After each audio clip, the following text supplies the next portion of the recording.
Okay, I'm going to show you how I'm going to sew the binding on by machine.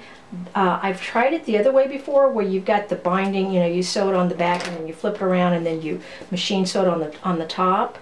But this time what I've done is I've done it like you do for hand, when you sew the back by hand, but I'm going to try it by machine. Now I've seen somebody do this before, and this is a UFO of mine, so I'm just trying to get it done. I at this point I don't care how it looks. I mean, I do, but when I cut the binding for this, I think I cut 2 inches, which I would not recommend for this strategy, because and I don't know how this is going to work out because of that.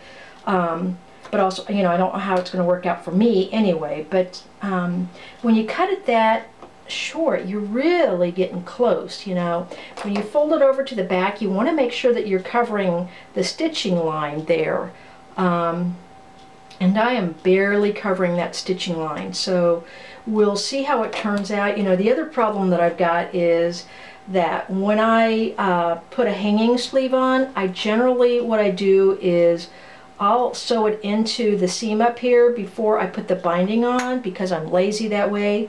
And then, I'll just bring that up a little bit and, to give it a little bit of a lift there, and then hand sew that down.